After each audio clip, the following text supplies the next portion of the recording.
My name is Mike Hanna. I'm really excited about my upcoming book, Extinctions, Living and Dying in the Margin of Error.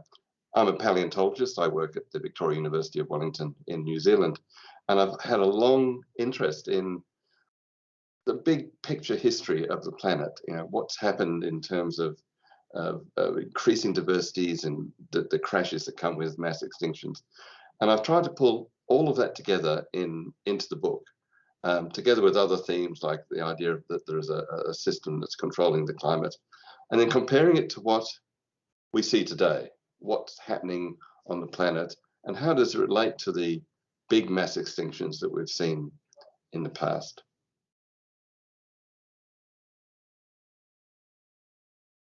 The book covers a lot of ground. It takes you through some basic how we handle the fossil record, through to the history of the diversity of the planet, and the importance of mass extinction. Mass extinctions are periods of intense increases in the level of extinctions. Up to 96% of species living in the oceans are thought to go extinct at least one of the mass extinctions. And so that it pulls together those themes. It also talks a little bit about a thing called the Earth system, which is the way the planet operates to maintain a climatic equilibrium, and how upsetting that climatic equilibrium can trigger a mass extinction. And then I take those ideas and compare it to the modern situations that we find today. And the answer to, you know, are we living in a mass extinction today is actually not straightforward.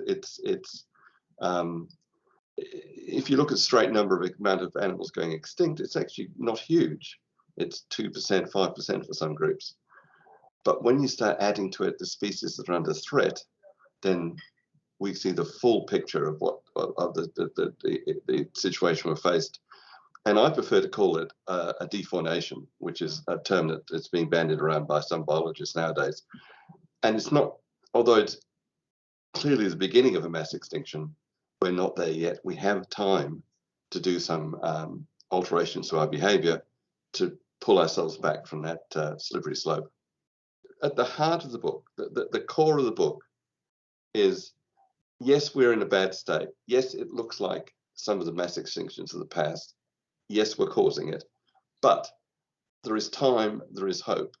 If we really put our minds to it and work together, I'm really hoping that the latest IPCC report will trigger major changes in both everyday individuals, but more importantly, governments and industries who have to come on board and actually do the job of pulling back those emissions, and essentially saving the planet.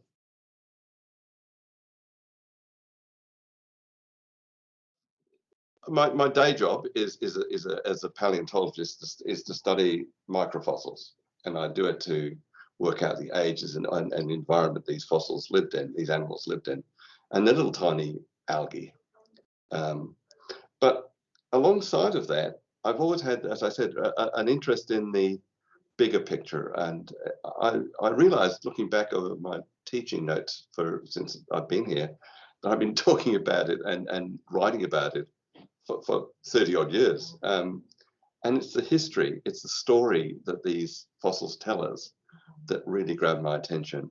And that the idea that history is important and it can tell us something about the situation we're finding ourselves in now and what we can do about it in the future is really what inspired me to write this book. History is so important, and we don't, I think, pay enough attention to it. The book opens with a Maori proverb that roughly translates as, I'm walking backwards into the future as my eyes fix firmly on the past. And it's that idea that we can learn so much by understanding the big history of the planet and looking forward to the future and what it tells us about that.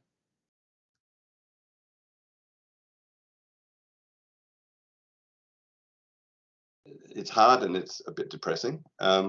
We have not reached the level of extinctions, as I said, that would say we're up there with the big 5 mass extinctions people talk about. Um, but when you add to it, as I said, the threatened species, then we are lifting up towards that level. The depressing thing was there's been estimates made of what if we did nothing, essentially, if we allowed all the threatened species to go extinct. And their estimate is we have about 270 to 500 years before we hit 75% extinction rate for at least the vertebrates. That was the group they were working on. But if we change our behavior and we pull back and we save some of those threatened species and we change our behavior and save tracts of the country from being destroyed, that stretches out to thousands of years.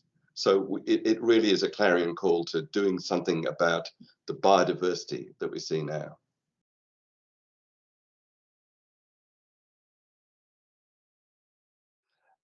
My job has been working on microfossils, and so this other interest has been done alongside of that. I've been involved with a lot of field trips, and they're in the book, to visit locations that are of interest back through time.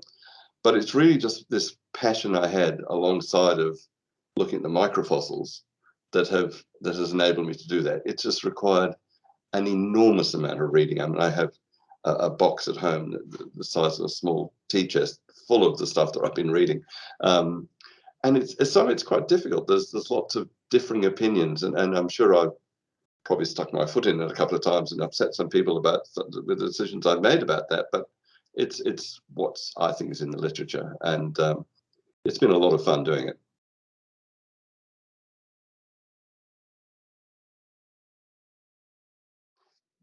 Mass extinction is defined as the loss of enormous numbers of species for at least a couple of groups on a global scale. And everyone talks about the big five mass extinctions, and they're the ones that killed the dinosaurs, and the one at the end of the Permian, which is the 96% extinction rate. Most of those are tied to volcanic eruptions, huge volcanic eruptions called large igneous provinces. And the one associated with the end of the dinosaurs occurred in India. It's called the Deccan Traps. Of course, there's also the meteorite impact happening at the same time, which sort of didn't help the situation there. The one at the end of the Permian, which is the big mass extinction, that's tied up with another big volcanic eruption called the Siberian Traps. All of them, if I describe to you what was happening at the end of the Permian as we moved into that mass extinction, we're looking at increased greenhouse gases, so the temperature of the planet is warming. We're looking at oxygen levels in the water going down because of the heating. We're looking at methane probably leaking from the ocean due to the things called clathrates melting. And that reaches a point where the whole Earth system reaches a tipping point and it flips over and it can no longer maintain the biodiversity. When you look at what's happening today, that's not too different. I mean, we're looking at increasing warming. We're looking at decreasing levels of oxygen in the water. We're looking at acidification of the oceans. But the difference is there is no volcano associated with this one today. Today, it's burning of fossil fuels and anthropogenic change. And that's the major problem we're faced with. The other issue that will not help the situation is we are clearing vast tracts of land. We're changing the ecological ecology of the thing, and that will not help the biodiversity which we need to maintain the equilibrium. So not yes about extinction, but we need to do something to avoid sliding into it.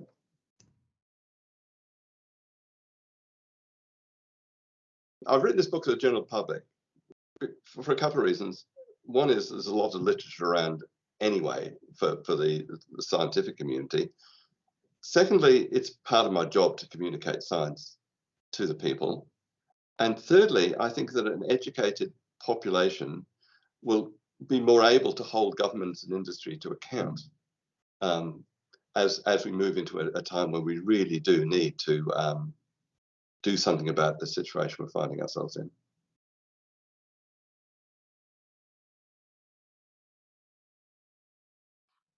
The main lessons, I guess, that comes through the book is there is there has always been mass extinctions. Mass extinctions have occurred regularly, and we talk about the big five.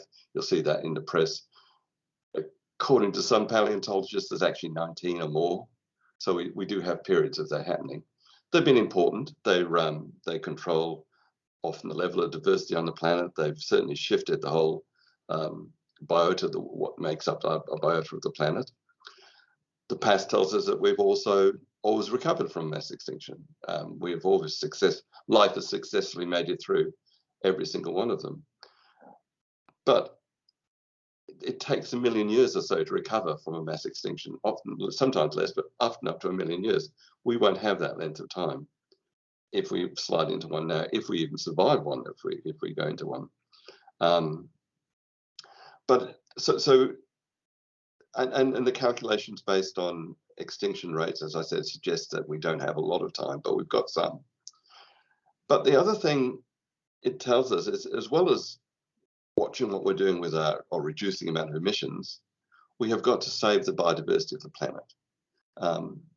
It's such an important part of what is called the Earth system, which is the planetary life support system, that we can't and it needs a fully functioning complex ecosystem to work, this Earth system. And if we remove that, if we damage it too much, then regardless of what we do with the emissions, we are going to be facing issues. So the past can tell us an awful lot about the structure of extinctions and the situation we find ourselves in today.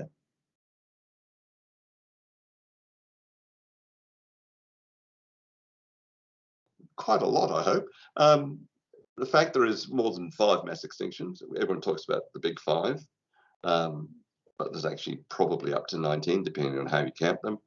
The fact that I don't like the word the 6th extinction, which people bandy around about now, and that's largely because we haven't reached the level of extinctions that I would expect. And if we blindly focus on the extinctions, we lose the other half, which is the species that are under threat that we have to save. And the other thing that I hope comes through is this idea of the Earth system.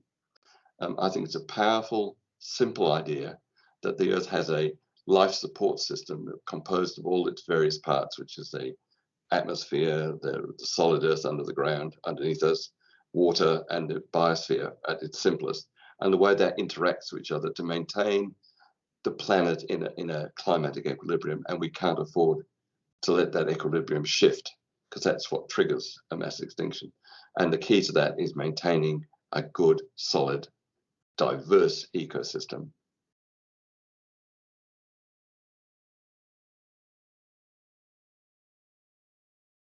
To avoid sliding into a mass extinction, there are, I think, 2 things we should do.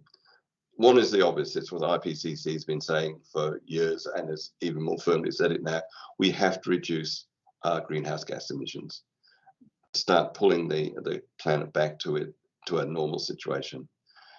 And that's a challenge, and it's a government and industry have to be on board with that one. But the other thing we should do is look at the biosphere. We have got to maintain our system. It's no good clearing forests and putting in pine trees. We need a diverse ecosystem that can support the Earth system in its operation. And we're not very good at that. We don't even know how many species there are on the planet. So we don't understand our own biosphere terribly well, and we need to do that much better than we do it now. We have some time. I think one calculation suggests maybe 270, 500 years if we don't do anything before we reach a very significant extinction level. If we do something and pull back on all of those levers, then that stretches out to up to 2,000 years. So we've got time. We have to do something about it.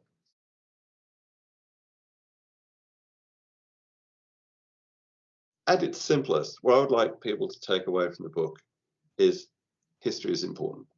And ultimately, that's what it's all about. We can't, if we ignore our history, if we ignore the stories that have gone before us, then we're flying blind. So the book is about taking the stories of the past, looking at them, and trying to understand how the future will change if we respond to those stories the way I hope people will respond to them.